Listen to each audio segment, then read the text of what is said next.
था। और आज भगवान महादेव, पार्वती और राम जी की और मेरे हनुमान जी की कृपा हो गई तो आज तुलसीदास बन गया है। ये क्यों बना? पहले मैं उनके चरणों का दास बना, फिर मुझे उन्होंने सम्मान दिया। चंद्रमा महादेव के चरणों का दास बना तो महादेव ने उठा करके उनको कहाँ विराजमान किया? बोलो तो हरी। हाँ, थारों में कोई शीश नहीं मांगूंगा, वो शीश का दानी धान्य नहीं बढ़ावा। तो इस उन्होंने उठा के माथे पर, मस्तक पर, शीश पर, और हमारा सबसे सम्मान का कोई जगह है शरीर में तो कौन है? ये शीश है।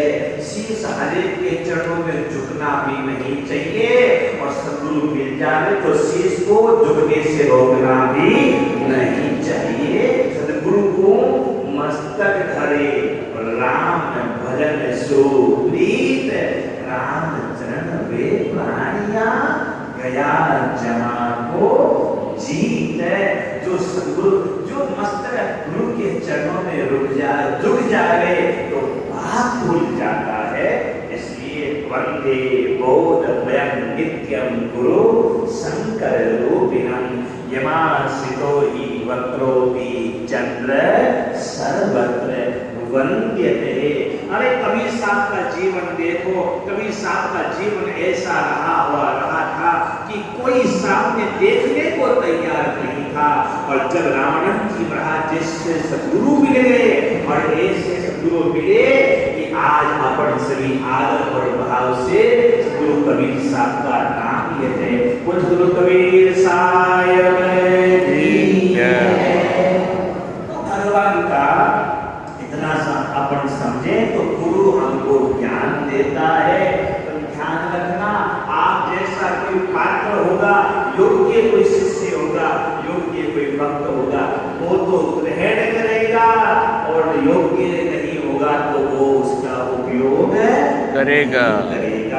तो यमाश्रितो हि वक्रोऽपि चंद्र सर्वत्र वंद्यते।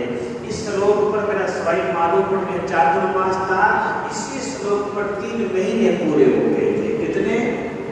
3 महीने इसी श्लोक पर। लोगों को श्लोक याद हो गया, वो तो एक कम से कम रामायण का एक श्लोक को याद होगा, क्योंकि इतना हम लंबा नहीं लेंगे। क्योंकि माता बहनों को, कई भक्तों को कल कथा कहना है ना, वो कल कथा कहना है। इसलिए थोड़ा सा यहाँ तो हम कोशिश करेंगे, थोड़ा सा ये गति से आगे बढ़ने का प्रयास करेंगे। तो जीवन में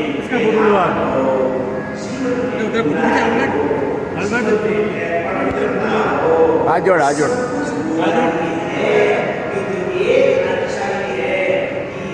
क्या लगता है ये? सुग्रीव के बारे में सुना?